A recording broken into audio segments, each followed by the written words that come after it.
Hey, Econ Kids. This is Module 41. It is capital flows and the balance of payments. And this is all about goods and services that are going to be bought and sold between countries and then how we pay for those goods and services.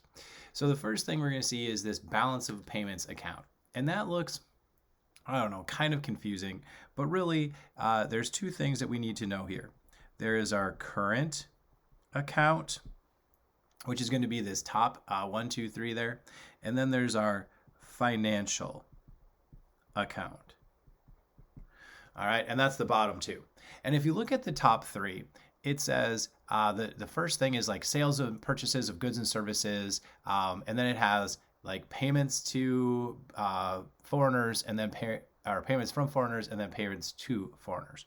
So as we're looking at this, we're basically saying the USA has two choices, right? They can import and they can export.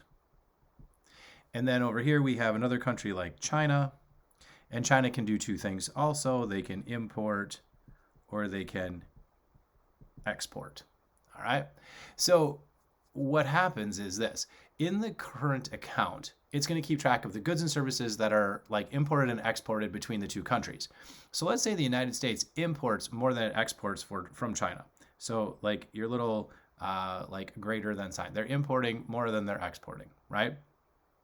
If that's the case, then over here in China, they're going to export more than they import, right? So USA is importing, China is exporting. Well, what's going to happen when the United States imports more than it exports? They are going to be paying for the goods and services from China, right? So we're importing this, so that means cash has to go over here to China. Well, if in the net here of like I'm importing more than I'm exporting, there's going to be extra cash that China is going to have in US dollars, right? So they now have more US dollars. Well, what are they going to do with those US dollars that they have on hand? Well, the current account here, that is these imports and exports going back and forth, and we're going to keep track of those.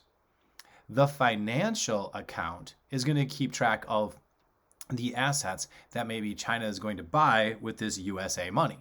So what's China going to do with this money? Well, they're going to go to the United States and they're going to buy, let's say, stocks or bonds in the United States with this USA cash.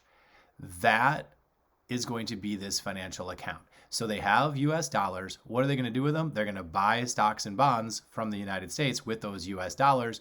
And that is going to basically equal this out. Your current account and your financial account are going to offset each other, because if your imports are more than your exports, that means you have, like, the other side is going to have more of your cash. So then the other side has to do something with your cash. And since it's in your dollar amount, they're going to buy your financial entities over here like stocks and bonds. So as this happens, your current account might be negative, right? But then what's going to happen is this is going to be positive, and they should basically zero. So when you look over on this one over here, they don't quite zero out. I mean, trying to get billions of dollars to all actually zero out is pretty difficult.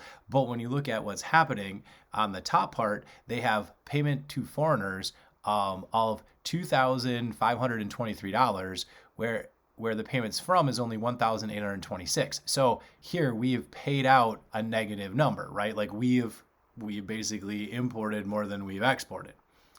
But then on the bottom side, you can see that some of these assets are being purchased, right?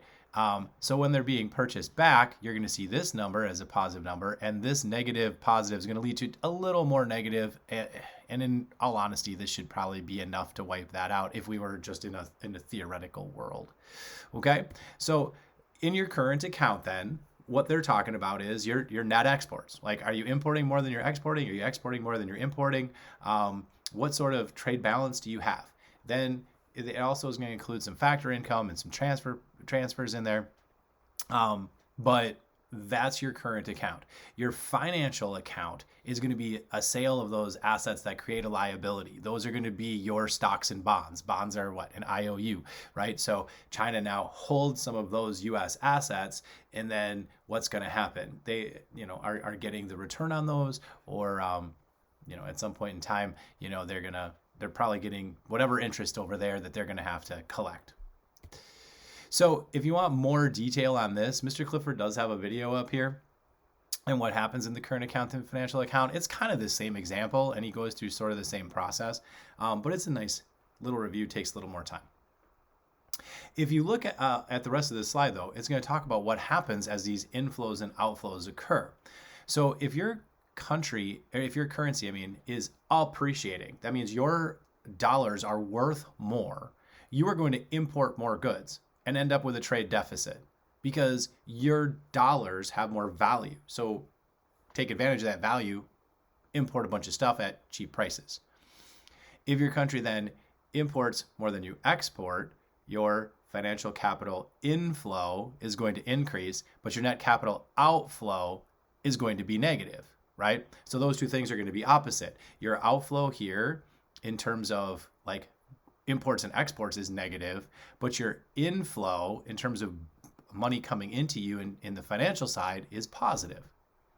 Now, if the exact opposite is occurring, if your country depreciates, like China's is over here, they are going to export more than they import, right?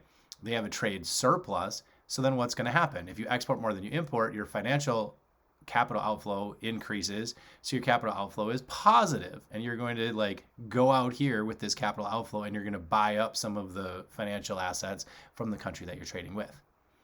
Sometimes you'll hear people complain that China is devaluing its currency on purpose.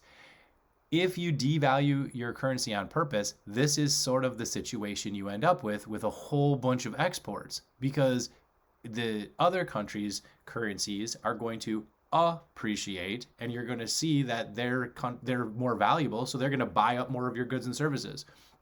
So when you hear like the dollar is strong or something like that, it really just means that you're probably not going to export a whole bunch of stuff because your goods are expensive in comparison to some other countries' goods, because your currency is worth more. So you can go ahead and buy a bunch of stuff, right? Because the dollar's strong, but don't then complain about your exports not happening, because what you would really need is a weak dollar to see so other countries' currencies are strong that they want to take advantage of those particular exports. All right. So as you look at it, there's an example here. You can push pause and look through all those things of what's going to happen. But it is interesting when we're talking about currencies and what will happen with inflows and outflows. Okay, so you can pause the screen, look at that one if you want. Here's the same example of our current account added up, right? And then our financial account on the bottom, kind of showing you what's going to happen as a result of that current account being negative. Your current account plus your financial account should zero out. So CA equals, I guess negative FA, if you will, because of how you're looking at it. Why must this be true? Because in all the sources of the cash must equal the uses of the cash. So if you're thinking about like, oh, you have money, well, then what should happen? Well, you should invest the money, right? You're not holding it. There's no sense in doing that if you can take advantage of like interest that bearing accounts from some other country.